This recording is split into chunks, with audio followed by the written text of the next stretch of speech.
Hello everyone, welcome to World Watch. Prime minister Narendra Modi 2 से 9 जुलाई के बीच में कुल 5 देशों की यात्रा पे हैं। एंड अपनी इस विजिट के दौरान प्रधानमंत्री ब्राजील में होने वाले ब्रिक्स 2025 समिट को भी अटेंड करेंगे। प्रधानमंत्री अपनी इस विजिट में 2 अफ्रीकन कंट्रीज घाना और नमीबिया की यात्रा करने वाले हैं। एंड रिसेंट टाइम्स में आपने एक चीज़ नोटिस की होगी कि इंडिया ने अफ्रीकन कॉन्टिनेंट में अपना प्रेजेंस एंड फोकस दोनों बढ़ा दिया है। एंड इसके पीछे जो सबसे बड़ा रीज़न है वो ये कि अभी भी ये डिसाइडेड नहीं है कि पूरे अफ्रीकन कॉन्टिनेंट में कौन सा देश अपना डोमिनेंस दिखाएगा। पूरे अफ्रीकन कॉन्टिनेंट में कुल 54 देश शामिल हैं। एंड यहाँ पे US, UK, western powers, Russia and China, ये सभी देश ऑलरेडी इन्वॉल्व। लेकिन इन सबकी इन्वॉल्वमेंट के बाद भी इंडिया को एक्सप्लोर करने के लिए यहाँ पे काफ़ी ज़्यादा ऑप्शंस हैं। एंड इन्हीं ऑप्शंस को एक्सप्लोर करने के लिए इंडिया लगातार अफ्रीका को लेकर अपनी पॉलिसीज बना रहा है। एंड प्रधानमंत्री की जो रीसेंट विजिट हो रही है, इसके पीछे भी इंडिया का जो सबसे बड़ा मोटिव है वो ये कि अफ्रीका में अपनी प्रेजेंस बढ़ा के चाइना के प्रेजेंस को कम किया जाए। चाइना ऑलरेडी अफ्रीका में अपनी प्रेजेंस काफ़ी बढ़ा चुका है। Republic of Congo and Sudan में चाइना का काफ़ी ज़्यादा डोमिनेंस है। एंड अगर धीरे धीरे इसी तरीके से चाइना अफ्रीका में अपनी डोमिनेंस बढ़ाएगा, उस केस में इंडिया के हाथ से एक बड़ा मार्केट निकल जाएगा, क्योंकि India Africa and Latin American countries के साथ अपने ट्रेड रिलेशंस इंप्रूव करना चाहता है, ताकि हम ज़्यादा से ज़्यादा एक्सपोर्ट कर सकें, जिससे हमारी इकोनॉमी एंड करेंसी, जो अभी डॉलर के मुकाबले काफ़ी कमज़ोर है, इसे बल मिल सके। अपनी इस यात्रा में सबसे पहले प्रधानमंत्री 2 जुलाई को घाना पहुंचे।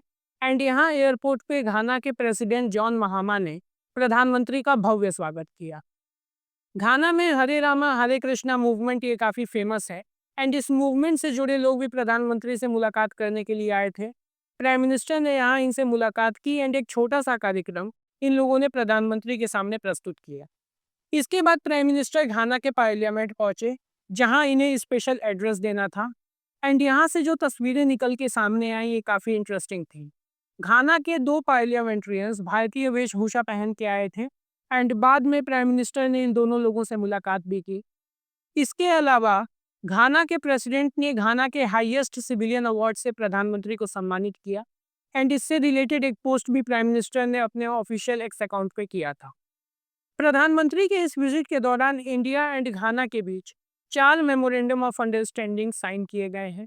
ये MoUs standardisation, certification, cultural exchange, Ayurveda and medicine के फील्ड में किए गए हैं। इसके अलावा इंडिया की तरफ से अनाउंस किया गया है कि हम घाना में skill development centre and Jan Aushadhi केंद्र खोलने वाले हैं। एंड इंडिया घाना के फीड घाना प्रोग्राम में भी कंट्रीब्यूट करेगा।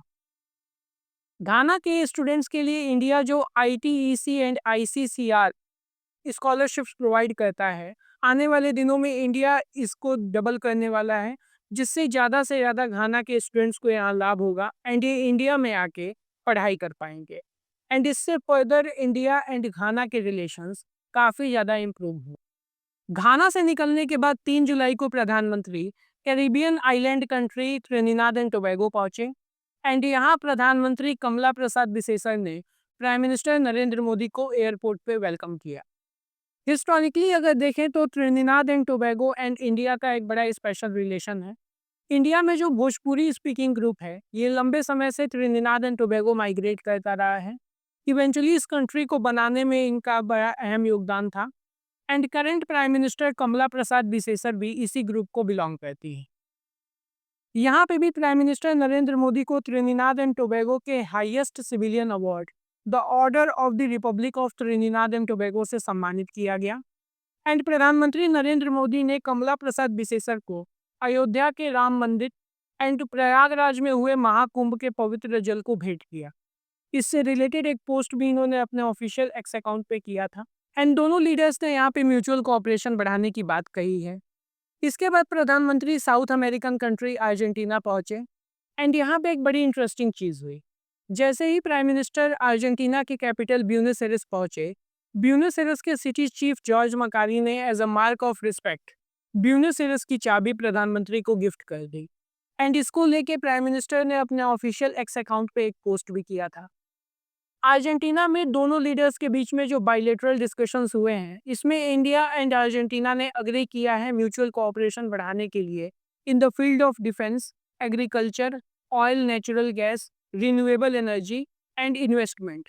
एंड फ्यूचर में इंडिया एंड अर्जेंटीना अपने बायलैटरल ट्रेड को भी बढ़ाना चाहते हैं। 5 जुलाई को प्रधानमंत्री ब्राजील के रियो डी जेनेरियो पहुंचे एंड यहाँ एयरपोर्ट पे प्राइम मिनिस्टर को वेलकम करने के लिए इंडियन डायस्पोरा ने एक कल्चरल डांस तैयार किया था, जिसकी ऑफिशियल थीम थी ऑपरेशन सिंदूर। इससे रिलेटेड एक छोटी सी क्लिप प्राइम मिनिस्टर ने अपने ऑफिशियल एक्स अकाउंट पे पोस्ट भी की।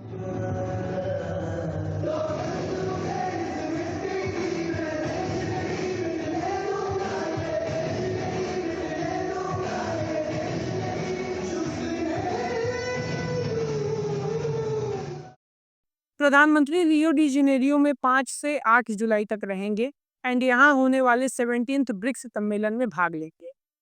ब्राजील के प्रेसिडेंट लूला दा सिल्वा पहले ही अनाउंस कर चुके हैं कि ब्रिक्स 2025 में जो चीफ गेस्ट हैं, ये भारत के प्रधानमंत्री नरेंद्र मोदी होंगे एंड 8 जुलाई को होने वाले स्टेट डिनर को भी यही होस्ट करेंगे।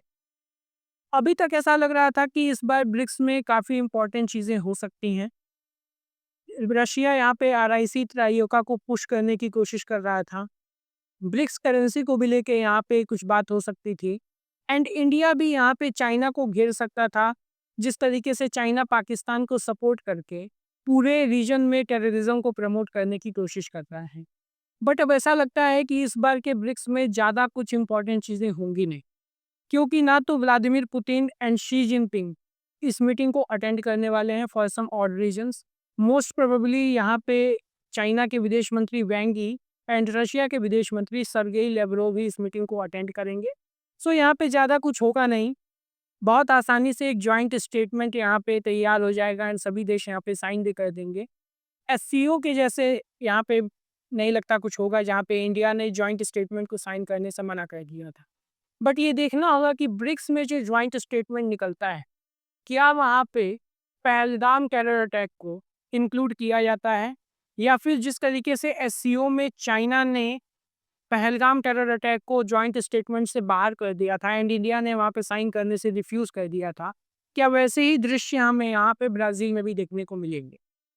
ब्राज़ील से निकलने के बाद 9 जुलाई को प्रधानमंत्री नामीबिया जाएंगे एंड फाइनली वहाँ से प्रधानमंत्री भारत वापस लौट आएंगे।